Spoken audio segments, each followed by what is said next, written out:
Las Fuerzas Armadas han dado uno de los golpes más importantes de las últimas semanas. En uno de los operativos más impresionantes, pero cuyos resultados se habían mantenido bajo reserva, ha trascendido la presunta muerte del Changuito Anthrax, uno de los hombres más leales al Mayito Flaco, líder de la facción de la Malliza. ¿Cómo fue que cayó el jefe de uno de los brazos armados más violentos del cártel de Sinaloa? Te adelanto algo, no ha sido el único golpe dado a la delincuencia organizada en las últimas horas. Las Fuerzas Armadas han revelado detenciones de cabecillas asentadas en Baja California Sur, de células del cártel Jalisco Nueva Generación en el Estado de México y de una banda de delincuentes integrada por extranjeros. A la par, han comenzado a revelarse nuevos detalles sobre la forma en que presumiblemente operó el secretario de Seguridad de Adán Augusto al frente de la barredora. Además, ha sido revivido un video en el que presuntos sicarios incriminan a la diputada federal acusada por Estados Unidos de operar para el cártel de Sinaloa. ¿Cuáles son las nuevas pruebas en contra de estos servidores públicos? Lo que verás en este video es la información nueva y más relevante sobre el combate a la delincuencia organizada en México.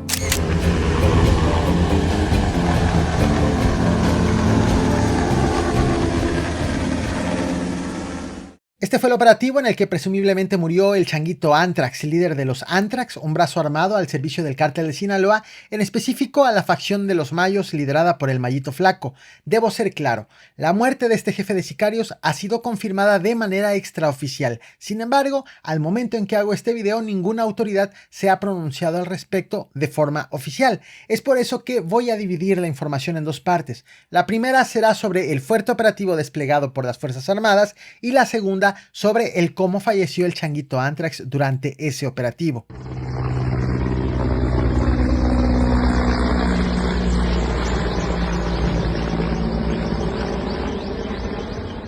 El operativo ocurrió este 19 de septiembre en la sindicatura de Quilá, ubicada al sur de Culiacán, Sinaloa. De acuerdo con testigos, la movilización inició alrededor de las 5 de la tarde cuando observaron la llegada de aeronaves militares a la región. Testigos registraron 4 helicópteros Black Hawk pertenecientes a las Fuerzas Armadas realizando sobrevuelos a baja altura sobre las viviendas del lugar. Estas maniobras aéreas estuvieron acompañadas de un operativo simultáneo en tierra encabezado por personal de la Secretaría de Marina.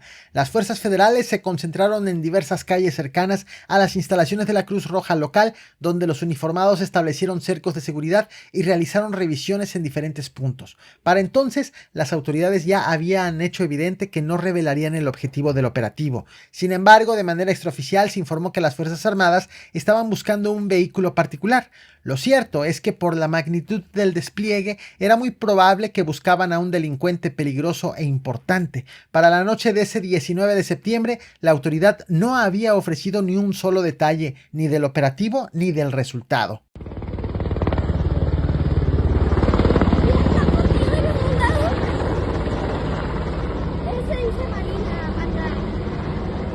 Llegó la noche del 19 de septiembre sin un solo dato del operativo en Quilá. Sin embargo, en paralelo, las autoridades continuaron ofreciendo información relevante de otros operativos hechos en la misma zona. Ejemplo de ello fue lo informado este 20 de septiembre en el municipio de El Fuerte, también en Sinaloa. Autoridades del grupo interinstitucional aseguraron aproximadamente 300 kilos de una sustancia con características de metanfetamina en una camioneta blanca con logotipos de la Comisión Federal de Electricidad. El hallazgo ocurrió luego de que un ciudadano denunció la presencia de un vehículo sospechoso. Después de varios recorridos, alrededor de las 12:30 de la tarde, los agentes encontraron la camioneta en cuyo interior hallaron 665 bolsas de plástico con una sustancia blanca y granulada. De manera oficial se informó que la camioneta no es de la CFE, sino que se trata de un clon. En el operativo participaron elementos de la Guardia Nacional, la Secretaría de Marina, la Secretaría de Seguridad y Protección Ciudadana, la Fiscalía General de la República, la Fiscalía General del Estado y la Policía Estatal Preventiva.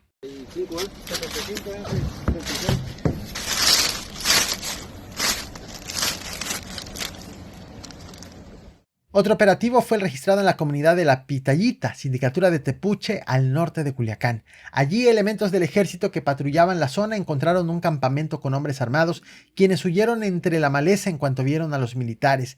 En el sitio, los soldados aseguraron 4 armas largas, 31 cargadores, 6 cofres metálicos para cinta eslabonada, 2 cintas eslabonadas para ametralladora, 6.145 cartuchos, 8 contenedores para chaleco, 23 placas balísticas y 4 cascos balísticos. Otro golpe a la delincuencia organizada fue reportado también este 20 de septiembre, aunque en Ciudad Constitución, Baja California Sur. Aquí fueron detenidas 3 personas, entre ellas un hombre identificado como El Tata y acusado de ser cabecilla de la facción de los Mayos en la entidad. A los 3 detenidos les aseguraron 9 armas de fuego, 48 cargadores, droga, 11 chalecos tácticos, 56 ponchallantas, un radio portátil y 3 guardamanos, además de 3 vehículos. Sin embargo, la detención que sorprendió fue la hecha el 20 de septiembre en Ixtapan de la Sal, Estado de México, donde elementos de la Marina, Guardia Nacional y Policía Estatal detuvieron a 7 personas, 6 de las cuales son extranjeras, 3 de Colombia, 1 de Cuba, otra de España y una más de Venezuela. En el operativo de captura también fue liberada una persona que había sido secuestrada el 16 de septiembre. A la par, las autoridades aseguraron también el inmueble donde hicieron la captura, en cuyo interior encontraron 4 leones. De hecho, apenas unos días atrás, el 17 de septiembre, autoridades detuvieron también en el Estado de México a 4 personas identificadas por la Secretaría de Seguridad del Estado de México como posibles integrantes del cártel Jalisco Nueva Generación. El operativo fue hecho en el municipio de Ocoyoacac. Sin embargo, todo inició tras el reporte del robo de 3 camionetas en Melchor Ocampo, otro municipio mexiquense. A los detenidos les aseguraron los 3 vehículos con el reporte de robo. Que los atiendan los militares, las enfermeras militares para estar programadas.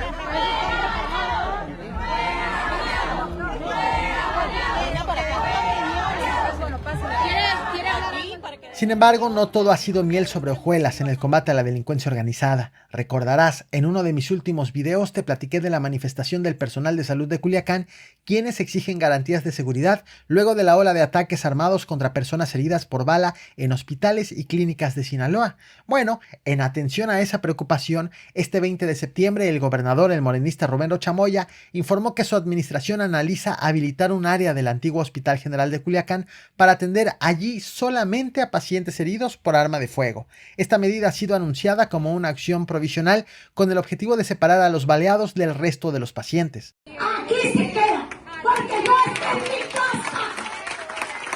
Esta es mi casa del Hospital General porque yo soy el director.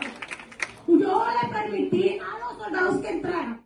Otro caso de preocupación ocurrió este 18 de septiembre en la sindicatura de Villajuárez, en Nabolato, donde reportes a las líneas de emergencia del 911 informaron de un enfrentamiento entre grupos delictivos alrededor de las 3 de la tarde. Allí, varias personas resultaron lesionadas, entre ellas una familia que viajaba en motocicleta, una pareja de 31 años y su hijo de 3. Junto con ellos fueron reportadas otras 3 personas más heridas que aparentemente tampoco tenían que ver con el enfrentamiento, es decir, quedaron en el fuego cruzado.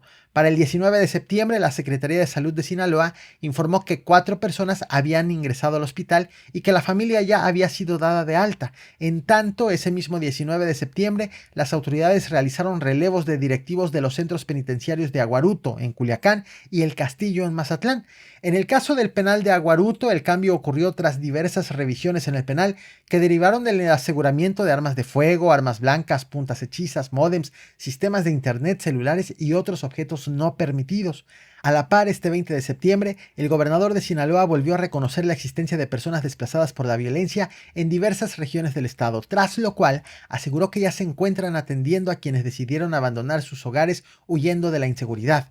Como muestra del alcance de la violencia a personas inocentes, estuvo no solo el caso de Nabolato, donde la familia fue alcanzada por el fuego cruzado, sino también lo ocurrido el 19 de septiembre en la comisaría de Bellavista, en Culiacán, donde una escuela secundaria fue vandalizada y una parte incendiada. Autoridades informaron que los muros del plantel fueron escritas las letras MF en alusión al alias Mayito Flaco, además de varios vidrios fueron rotos. Ante este hecho, las autoridades suspendieron clases para resguardar a los alumnos y al personal.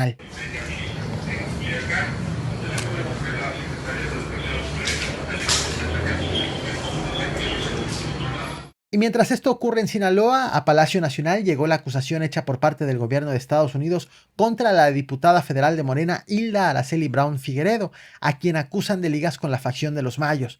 Este 19 de septiembre, durante la conferencia matutina, la mandataria reconoció que la Unidad de Inteligencia Financiera ya había sido informada con anticipación sobre las acusaciones del gobierno norteamericano. Sin embargo, dijo que el gobierno de México aún no cuenta con pruebas suficientes que acrediten las acusaciones de lavado de dinero planteadas iniciadas por Estados Unidos contra la morenista. Y, aunque aseguró que su gobierno no protegerá a nadie, dijo que no hay indicios que relacionen a la diputada con el cártel de Sinaloa. De nuestro lado no hay pruebas suficientes como para establecer el lavado de dinero que ellos plantean. Entonces fue una decisión de las instituciones del gobierno de Estados Unidos, del Departamento del Tesoro. ¿Y qué va a proceder con la diputada? ¿Ella puede continuar con sus labores? ¿Qué es jurídicamente lo que procedería en este caso? Pues tendría que presentar ellos las pruebas, Estados Unidos. Si Estados Unidos presenta todas las pruebas, aquí en todo caso se hace lo propio y se abre una investigación en la Fiscalía. No presentaron las pruebas suficientes para que la UIF pudiera congelar desde aquí las cuentas, sino son las sanciones que establecen a sus cuentas desde los Estados Unidos. Si hubiera más información, nosotros no vamos a proteger a nadie, pero hasta ahora no se consideró por parte de la UIF que no había suficiente información para proceder desde México. A la par de las declaraciones de la presidenta de México, usuarios de redes sociales han revivido este video difundido el 27 de marzo de este año, en donde presuntos miembros del cártel Jalisco Nueva Generación advierten a la gobernadora de Baja California, Marina del Pilar Ávila, sobre supuestas alianzas de la diputada morenista con el cártel de Sinaloa. En el mensaje, los encapuchados acusan tanto a la legisladora como al alcalde de Tecate, Román Cota, de mantener vínculos con la delincuencia organizada, específicamente con la facción de los Mayos. Incluso acusaron la existencia de una periodista que trabajaba para la diputada con el objetivo de difundir información contra la Fuerza Estatal de Seguridad Ciudadana. Debes tener en cuenta que difundir información falsa para favorecer un cartel es un delito. Tú, junto con Araceli Brown, se aliaron con Hugo Antonio Hernández Juárez, director de la Policía Municipal, para desestabilizar la actual administración, difundiendo noticias falsas para desprestigiar a la Fuerza Estatal de Seguridad Ciudadana. Otro caso que también liga a servidores públicos con la delincuencia organizada es el de Hernán Bermúdez Requena, acusado de haber encabezado el cártel de la Barredora al mismo tiempo que era secretario de Seguridad de Tabasco cuando gobernaba Adán Augusto López, actual coordinador de los senadores de Morena. Bueno, finalmente se ha revelado que Hernán Bermúdez podría enfrentar una pena de hasta 158 años de prisión si resulta culpable de los delitos que se le imputan en el fuero común. Estos cargos son secuestro, asociación delictuosa y extorsión. La polémica en torno al exsecretario ha crecido en los últimos días, sin embargo, ha crecido más en torno a Adán Augusto López. En las últimas horas se han revelado detalles de la investigación que realiza la Fiscalía General de la República en contra del exsecretario de Seguridad de Tabasco, que afirman que durante la campaña de Adán Augusto López para ser gobernador, Hernán Gómez Requena negoció con el capo Trinidad Alberto de la Cruz Miranda, alias el Pelón de Playa, para que Adán Augusto pueda ganar la elección en paz. Sin embargo, las investigaciones apuntan a que una vez que Adán Augusto se volvió gobernador y Hernán Gómez fue nombrado secretario de Seguridad Estatal, el entonces mando policíaco operó para detener al Pelón de Playa con el objetivo de que la estructura criminal sea sustituida por la Barredora. La información difundida señala que la Barredora, con Hernán Gómez al frente, logró expandirse en el estado y desplazar a los remanentes del grupo de El Pelón. Sobre estas revelaciones, en la última conferencia matutina, la presidenta de México reconoció la existencia de esta información dentro de la investigación de la Fiscalía General de la República, dijo que estas afirmaciones fueron hechas por un testigo, sin embargo, señaló que esos dichos deberán ser confirmados antes de ser tomados por ciertos. La mandataria fue cuestionada si con los señalamientos que pesan sobre el coordinador de los senadores de Morena, Adán Augusto López, sigue siendo un interlocutor válido, tras lo cual defendió que si no hay pruebas no puede ser considerado culpable. La Fiscalía tiene que hacer sus investigaciones. Si la Fiscalía nos dice o establece que hay algún cargo contra el senador, la situación es distinta. Hasta ahora no hay nada que haya dicho la Fiscalía. Mientras esto ocurre en México, en Estados Unidos, el diario The Washington Post reveló que la DEA propuso realizar ataques militares contra cárteles en territorio mexicano, incluyendo asesinatos selectivos de líderes criminales y golpes directos a infraestructura. Es decir, realizar una intervención militar aún sin la autorización del gobierno de México. El medio aseguró que esta propuesta fue discutida en las primeras semanas del segundo mandato de Donald Trump bajo la justificación de que estas acciones militares tienen objetivos antiterroristas. Pero la Casa Blanca y el Pentágono Pentágono rechazaron la intervención. Sin embargo, este 20 de septiembre ha sido el diario The New York Times el que ha revelado la existencia de un borrador de proyecto de ley circulando en estos momentos en la Casa Blanca y el Capitolio, en el que se busca otorgar a Donald Trump amplias facultades para librar una guerra contra los cárteles que él considera terroristas. El borrador señala que el presidente norteamericano podría consultar con el Congreso la ejecución de acciones militares contra el cártel Jalisco Nueva Generación o el cártel de Sinaloa si se determina que estas organizaciones han traficado drogas para financiar actividades terroristas o han utilizado tácticas de terrorismo para sus operaciones.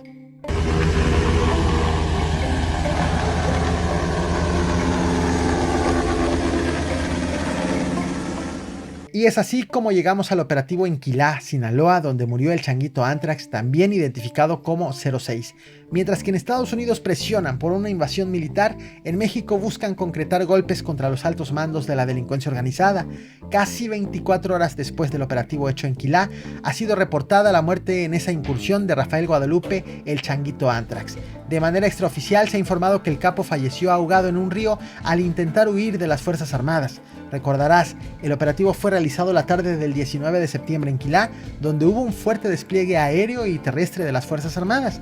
De acuerdo con las autoridades, el changuito Anthrax fue fundador del brazo armado de los Anthrax a partir del 2008, tras la separación de los Beltrán Leiva, y fue cercano a Rodrigo Sarechiga Gamboa, alias el Chino Anthrax. Tras huir del penal de Aguaruto en el 2017, fue acusado de asumir como jefe de plaza en Manzanillo, Colima. Sin embargo, tras el inicio de la guerra de facciones del cártel de Sinaloa, reportes de autoridades lo ubicaron como cercano a la facción de la Malliza, encabezada por Ismael Zambada Sicairos, el Mallito Flaco. Es por ello que fue considerado un hombre de confianza de esa facción, mientras que recientemente el gobierno estadounidense endureció las labores de búsqueda del capo hasta este 19 de septiembre, cuando presumiblemente falleció al intentar huir de las Fuerzas Armadas. Por ahora solo falta la confirmación oficial de las autoridades, aunque de manera extraoficial ya lo han hecho. Yo soy el Caporal, no olvides suscribirte y reventar el botón de like.